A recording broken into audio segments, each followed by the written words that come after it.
The old house stood sentry, guarding the surrounding woods as it had done for nearly a century. Once, it could have been a beautiful home, surrounded by picket fence and bordered by budding pink azaleas.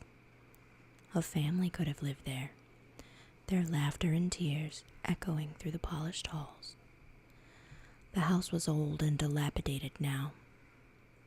It had long since lost the white-painted, green-shuttered bloom of youth and was left a gray, vine-covered source of both terror and mystery for anyone brave enough to approach it.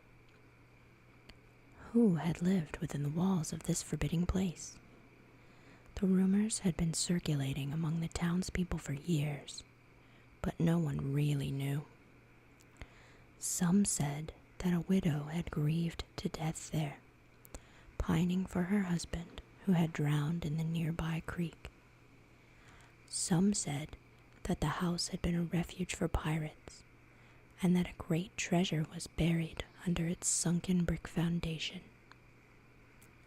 Others claimed that a man had lived there for several months with a stolen child, who was found there locked in a closet after an extensive search. The man shot himself to escape jail, and it was told that you could still see him wandering the property if you happened to be there at night.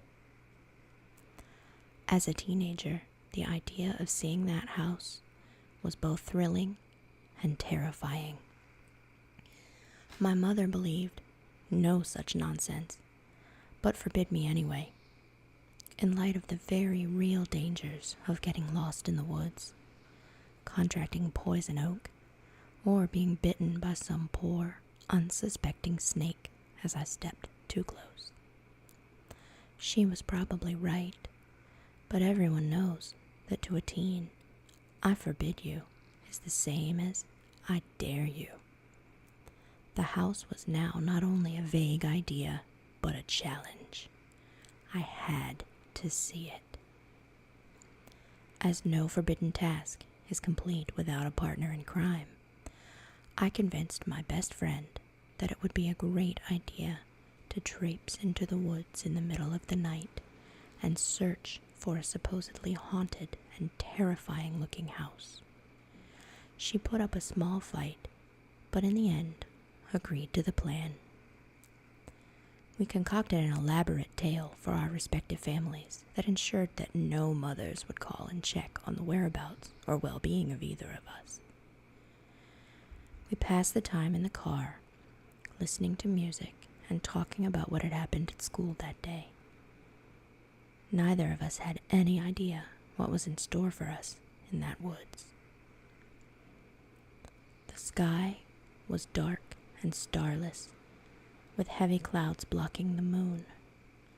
Thunder rumbled in the distance, and rain threatened, but that didn't discourage us. We entered the edge of the woods, walking quickly and quietly, and clinging to our flashlights for dear life. The reality of what we were doing was setting in, and I was beginning to shiver despite the warm and humid night.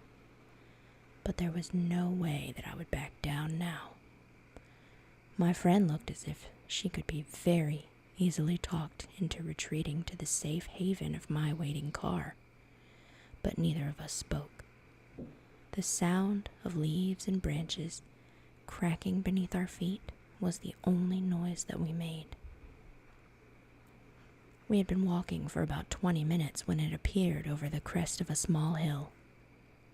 I began to get excited as I spied the rusted tin roof and crumbling chimney. We tiptoed closer into the perimeter of the clearing that surrounded the house and stood staring for what seemed like hours. It was a typical old house that had been left to ruin, yet there was something else, some quality that couldn't really be named. Whatever it was chilling, and it was this quality that had most likely sparked the many stories of sadness and horror that occurred within its walls. After deciding that we shouldn't go inside in case the house picked that particular night to tumble down, we agreed on circling the property. We had been walking around outside and looking at the house for nearly an hour. And to our disappointment, and also, if we were honest, to our great relief, nothing had happened. No wailing widows, no pirate ghosts, no madman, not even the call of a bird or the rustle of a deer to spook us. I was feeling the beginnings of disappointment and a huge letdown. All the years that I'd been fascinated with this place had come to this. It really was nothing but an empty old house, horrifying in both looks and presence, but benign. We turned to leave, and, feeling brave, I picked up a fist-sized rock and pitched it at the side of the house. It sailed through the open window, landing with a thunk that echoed in the night. My friend and I giggled nervously and turned to go. We had only taken a few steps when something solid smacked me forcefully in the shoulder, causing me to shriek and fall down. I got up, rubbing the sore spot, and upon searching for the reason behind my injury, we discovered the same rock that I had just thrown, lying innocently in a pile of leaves about a foot away. Incredibly, someone or something had thrown that rock back at me. My heart leapt into my throat, but I felt compelled to look up at the house anyway. It was then that we saw the apparition. Male or female, widow or pirate, whatever it was staring down at us from an upstairs window. We screamed and turned to run in the direction of the car, and it was as if the woods had come to life all around us. The wind picked up, sending leaves whirling and branches whipping in our direction. Animals called out, probably startled by our screams, and the rain began to fall. Everything was now a source of terror, and we ran as if the devil himself was after us. In every story, there must be a cliché moment, and ours came when my friend tripped over a large branch and fell flat on her face. I turned quickly to help her up, and we were both further horrified to see a bright light coming from the direction of the house. Was it the spirit that we had seen? And was it our imagination? Or was that light getting closer?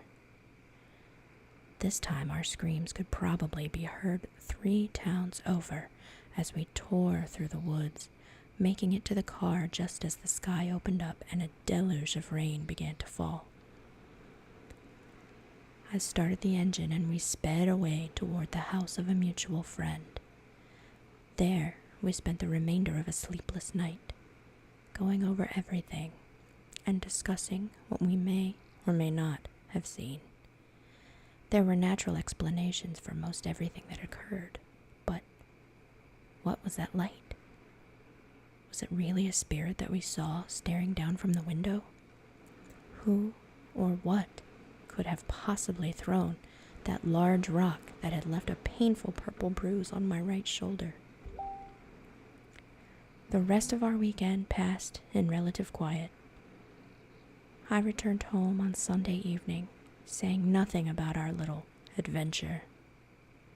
There was no way to explain to my mother, however, the reason for my blood-curdling scream as I unpacked my overnight bag and found, nestled at the bottom between my socks, a large, fist-sized rock. I'm an adult now, and I've never had the courage to go back to that house. The stories still circulate, of course, but I try hard not to listen. That house could pick itself up and walk into the creek for all I care, take all of its secrets with it. I would have said that this would have been extremely unlikely once, but now anything is possible as far as I'm concerned. I go on with my life, and the house still sits, guarding the woods and protecting its vine-covered old walls in peace.